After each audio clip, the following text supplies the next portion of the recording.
Don't let that waitress in. Our guests aren't used to people like her. Sabrina, a black waitress, had worked at Rosecliff Hotel for over 5 years. That night, a private gala for founders and sponsors was held, but her name wasn't on the VIP list, despite always serving such events. Elaine, the event manager, publicly stopped her at the banquet door, saying coldly, "This is a private dinner. Maybe next time, if you dress the part." While new interns were favored, Sabrina was relegated to assisting at the lobby bar. She didn't protest, just nodded and left. That evening, Elaine flexed her authority, repeatedly blocking Sabrina from interacting with guests. Even when someone specifically requested her, Elaine intervened and took over. Derek Hunt, the new CEO, saw Sabrina and whispered dismissively, "That one, no. We're better than that." It was as if her presence was never acknowledged. But amid the ignoring glances, a latecomer arrived, dressed simply, unnoticed by most. Mr. Lowell, the founder of the fund, honored that night. No one knew that 3 years earlier, Sabrina had helped him on a cold, rainy night, unaware of his identity. She gave him food, a beige wool scarf, and said, "Eat while it's warm. I'll be back." He never forgot.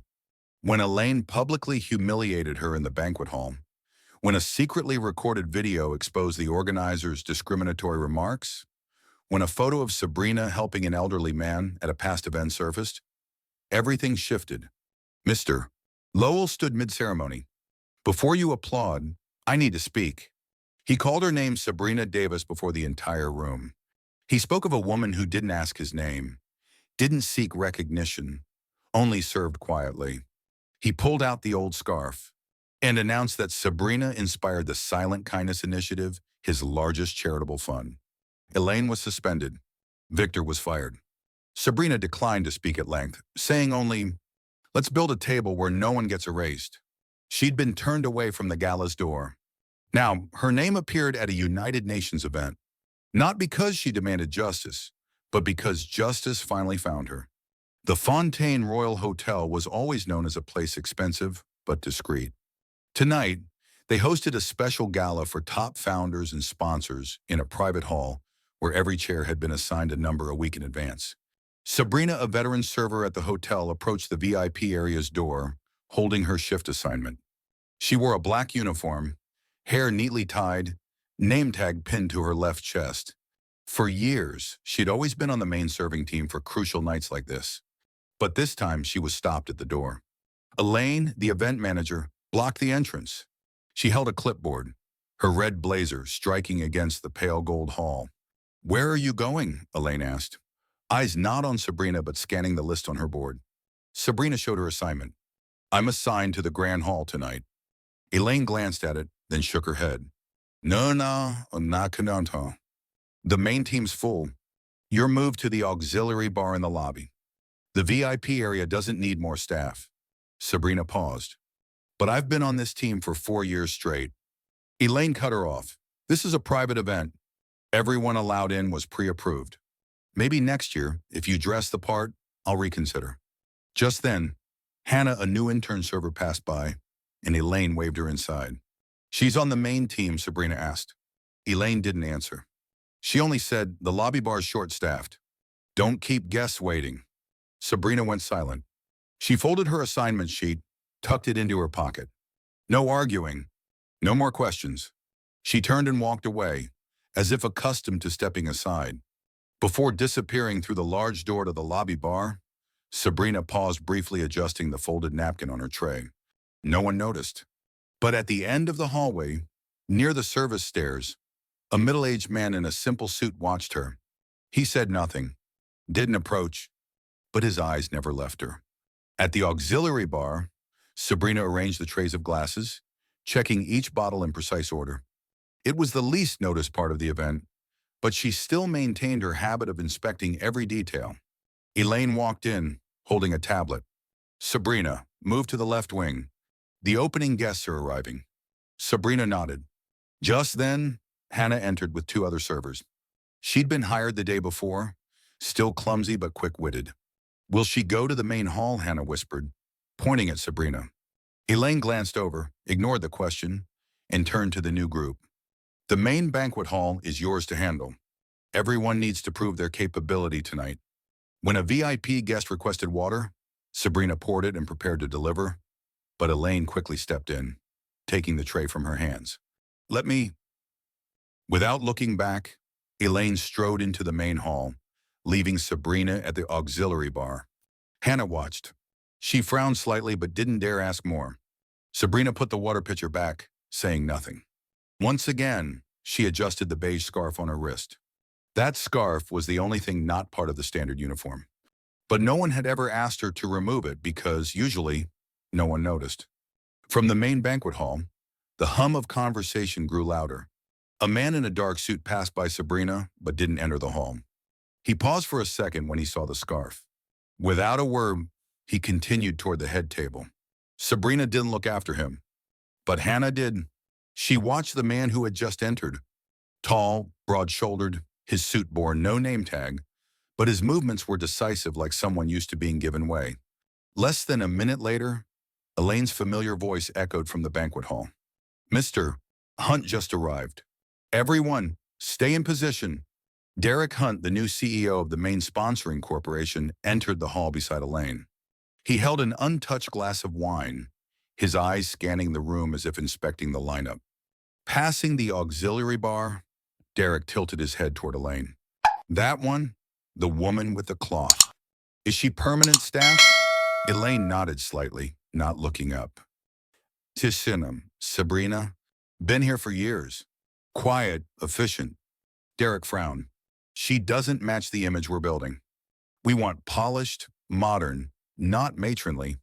His tone was even, not scornful, just assessing like choosing a crystal glass. Sabrina was wiping a tray of water, her back to them. She didn't know she was being evaluated like an object. But Hannah, standing nearby, heard every word. Elaine whispered, as if reassuring. She'll stay out of frame. Derek nodded. Good. This launch matters. Every detail will be photographed. Then they walked on. Hannah stayed rooted in place. Sabrina looked up, catching her gaze, no questions, no smile, just a slight nod. As if she knew, her name had been erased again. Sabrina nodded and returned to her unfinished tray of glasses. Each time she moved around the bar, she quietly avoided the cameras set up along the banquet hall. It was an unspoken rule everyone understood. Laughter erupted from table 3, where the tech sponsors were clinking glasses. A familiar guest called out softly, Is Sabrina not on this event? She always brings the lemon water, right? Hannah overheard. Elaine did too, but she hurried over, nodded, and signaled another server to bring a tray. Sabrina stayed behind the bar. She knew who called her Mrs. Marjorie, a regular who always requested vegan portions at galas. Sabrina had once helped her find a phone lost under a chair. But tonight, no one spoke to her. Elaine passed by again, saying softly, No need to wander around. Just stay behind the counter. The words were light, like a breeze, but pushed Sabrina back half a step. Hannah, carrying a tray, turned as if to ask something but stopped herself. At that moment, a middle-aged man entered through the door near the bar. Light gray suit, no tie, salt and pepper hair. He paused when he saw Sabrina pouring water. Their eyes met for a second. Sabrina bowed her head. He nodded slightly. Then he walked straight into the main hall, no one calling his name. Hannah turned back, catching the moment. She frowned. Who is that guy? She whispered to a colleague nearby. Not sure. He didn't check in with the floor manager. Then, how did he walk past everyone? No one answered. Sabrina looked after him, her hand pausing mid-motion while folding a napkin, the first time all evening. The scarf lay half-folded on the counter. Sabrina's hand lingered as if caught in a pause she couldn't control. The man who entered still hadn't sat. He stopped at a table near the wall, picked up a menu, flipped through it, then folded it and slipped it into his pocket. No one greeted him.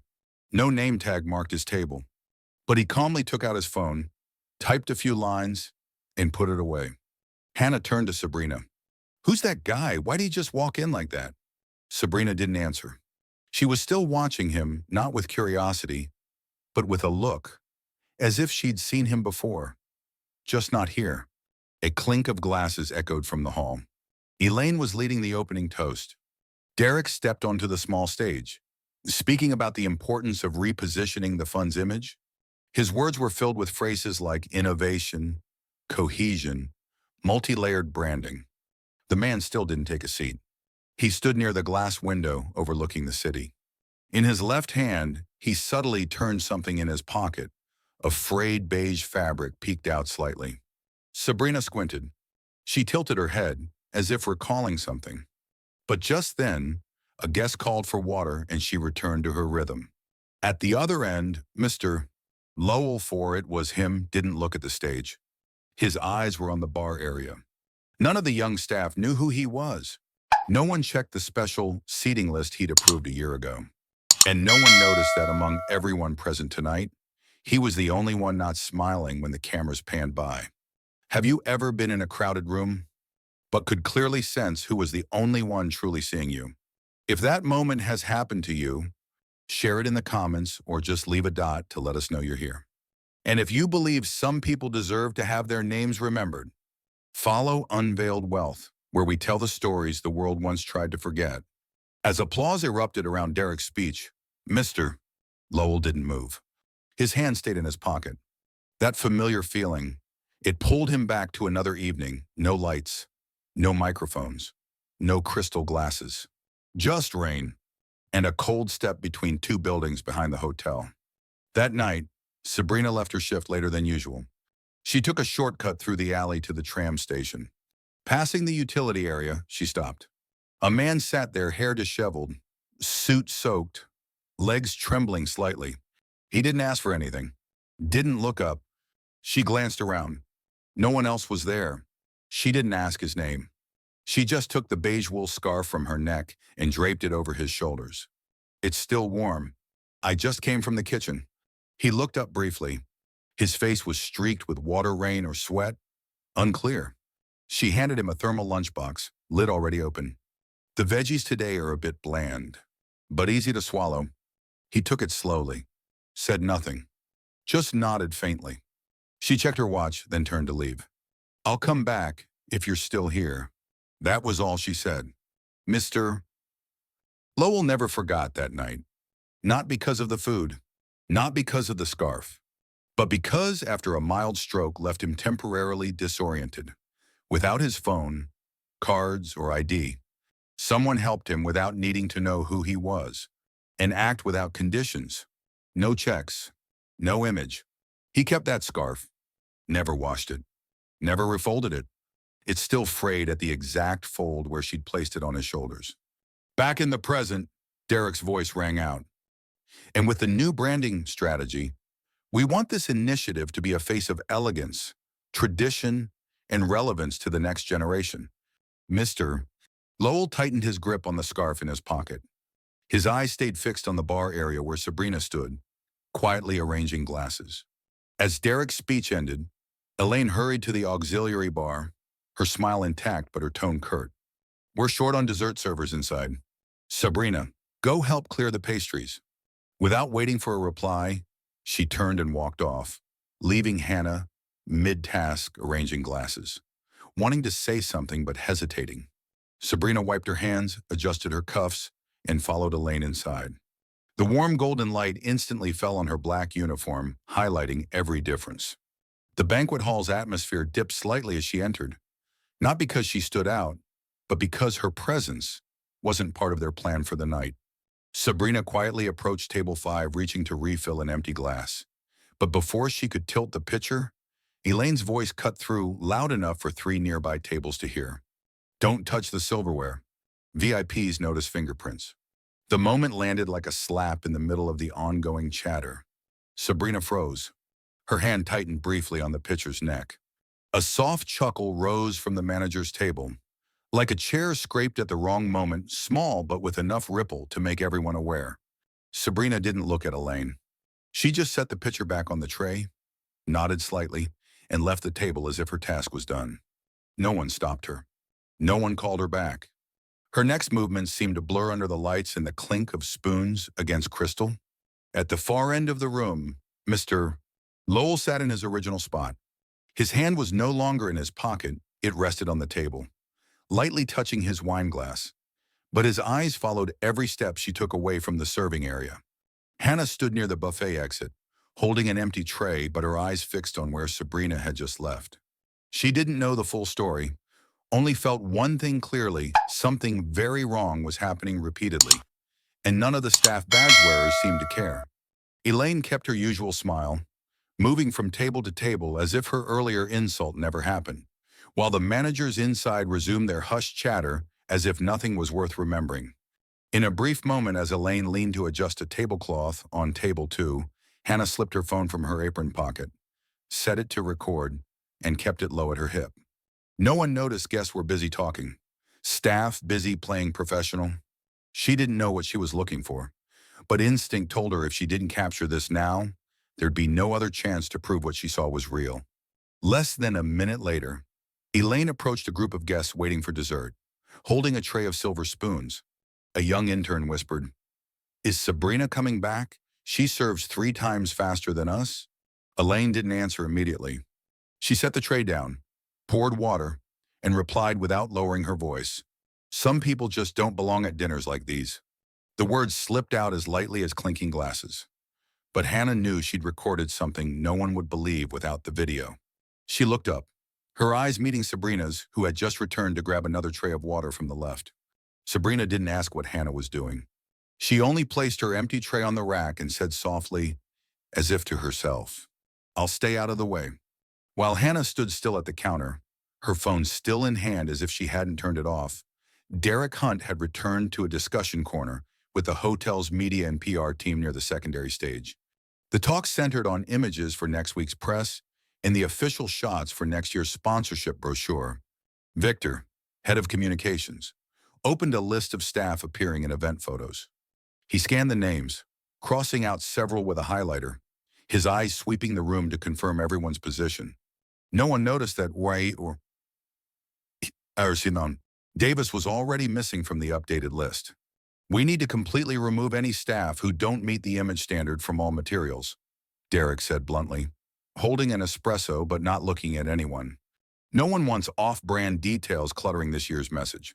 Victor nodded without hesitation. "Already done." In a corner, Paula, the event photographer, stopped shooting. She opened her small laptop, scrolling through photos saved from yesterday's backstage prep. One image stood out in her memory: perfect lighting, flawless compositions, Sabrina handing water to an elderly woman in the lobby, gently holding her elbow as if to steady her. The photo wasn't staged. It had feeling. Paula scrolled, but the image wasn't in the selected folder. She checked the original drive. Still gone. She knew she'd tagged that photo. "Victor, did you remove anything from the public shortlist?" she asked. Victor just shrugged. "Nothing official. Just cleaned up for brand consistency." Paula glanced at the stage. The light hit Derek's face cold, polished, not a wrinkle out of place. She looked toward the bar Sabrina was arranging a tray, the light catching her hand as she set down the last glass. Standing still, like a point no one noticed, yet centered in the photo that had been erased. As the lights focused on the stage, Derek Hunt stepped up amid the familiar Rosecliff Gala transition music, an instrumental always played for new initiative announcements, only this time with a massive LED screen behind him, flashing New Vision. Legacy-powered. Mr. Lowell sat at the head table, front row, center, a spot he'd declined for years but accepted tonight. Naturally, no one questioned why. Derek began his speech with words polished like a branding campaign. "We believe that from silent kindness blooms the strength to shape the future." Well written, eloquent, structured, flawless. But midway through the second paragraph, as Derek emphasized the silent kindness that inspires us all, Mr. Lowell, silent all evening, suddenly placed his hand on the table, steadying himself as he stood. His chair scraped briefly on the glossy marble floor. No one reacted immediately. Derek kept reading until he noticed every eye in the room shifting away from the stage, toward the right. Mr. Lowell didn't raise his voice, but it carried clearly in the hush between half-finished plates and glasses. "Before you applaud this initiative," he looked straight at the front row, then scanned the stage, where Derek stood frozen. "Already I need to speak." a beat of silence. Then all microphones lowered their volume. The stage lights didn't know where to aim.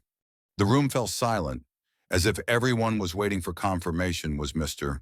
Lowell really breaking the gala's script? Or was this an impromptu moment they hadn't been briefed on? But he didn't step onto the stage. He stood by the head table, hand lightly gripping the chair's back. No microphone, no prepared speech, and began with a line that seemed to shrink the space. 3 years ago, on a rainy night, I sat between two buildings without my wallet, ID, or even my memory for a time. No one knew how to react. A few guests exchanged glances, forcing polite smiles. Derek stood still, speech in hand, but his eyes left the text. Mr. Lowell looked at his hand, then pulled a small object from his pocket, a frayed beige scarf, its folds no longer crisp. He held it in his palm, lifting it into the light like a silent relic. A woman gave me this scarf. She didn't ask who I was, didn't ask for money, didn't record a video, didn't take a photo. She just placed it on my shoulders, with a box of hot food, and said, "I'll come back." A tea at Amaranton. No one laughed. No one clinked glasses to pretend anymore. Mr. Lowell paused, as if weighing whether to continue. Then he looked straight toward the bar, where Sabrina stood behind the lobby's partition, only half visible. Tonight, we're praising kindness, but I think we forgot the first person who reminded me what it means to be kind when no one was watching. Mr. Lowell held the scarf, his voice lowering as if recalling the warmth that had enveloped him that day. The room stayed utterly silent, and then he continued, no longer with subtext or metaphor, but direct, like calling a family member. Sabrina Davis, if you're here, Bleerny, please step forward. For a few seconds, no one moved. That name to most in the gala was completely unfamiliar. Some guests turned, expecting cameras to pan to a distinguished guest in the back. But no one rose from the invited seats. Then, from the bar where most eyes hadn't deigned to look, Sabrina set down her tray, removed her gloves, and took a step into the soft light spilling through the lobby. Elaine froze mid-hallway. She watched Sabrina approach, her eyes darting to Victor as if seeking an explanation. Derek, on stage, stood still, his speech fallen to the table in front, unnoticed.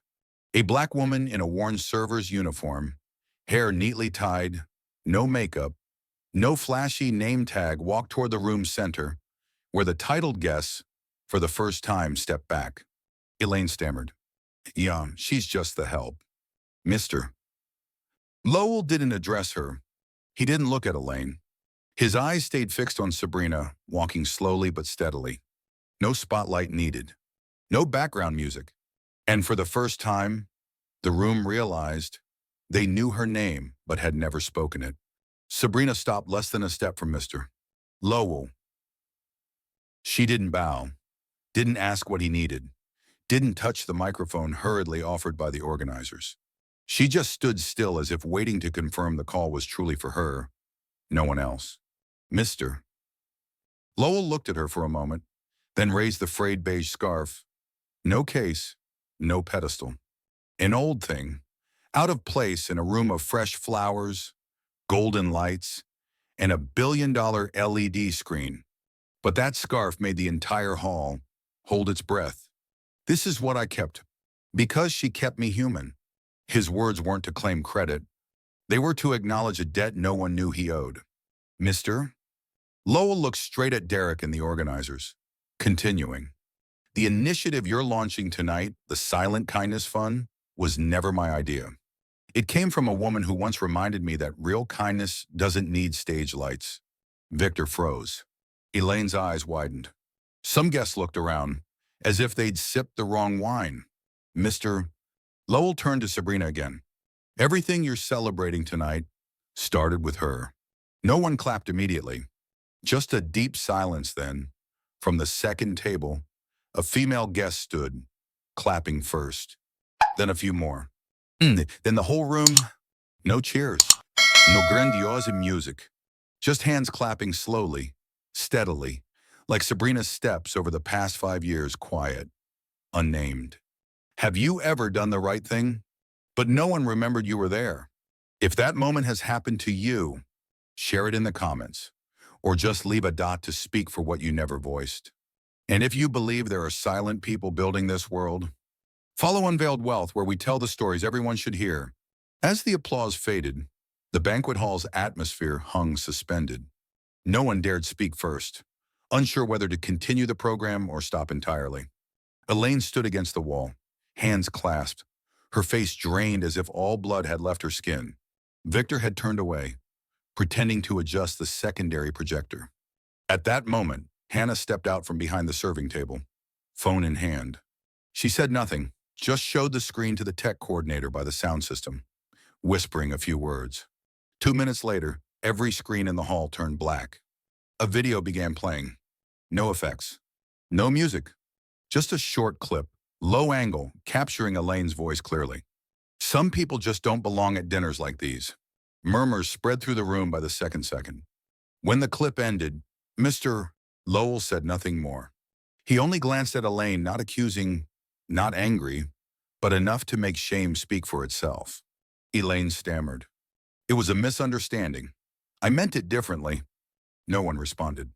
Derek had already left the stage, while the high-profile guests quietly exchanged glances, waiting to see who'd be called out next. Hannah stepped back, not seeking the spotlight. But her eyes stayed on Sabrina, the only one who hadn't moved all evening, still arranging glasses.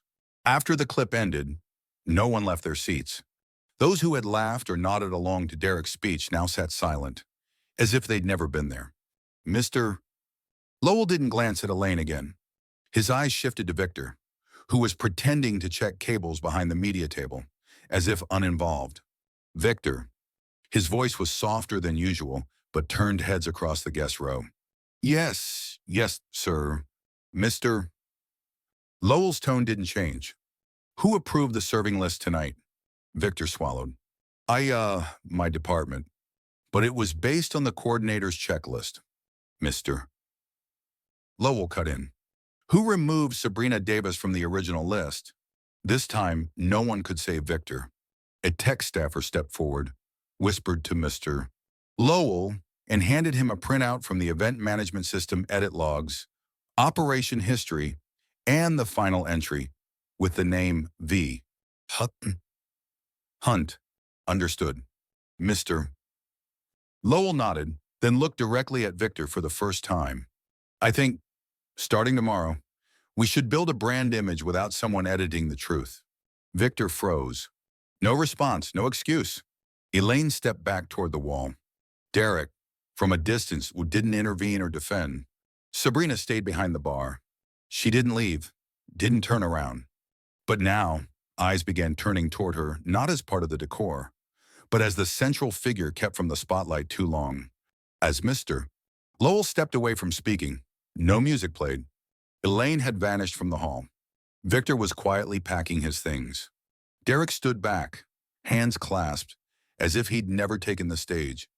The event coordinator, hands trembling on the microphone, whispered to Mr. Lowell. Should we invite her to speak, sir? Mr. Lowell nodded. No pressure, no preparation. Just a simple gesture.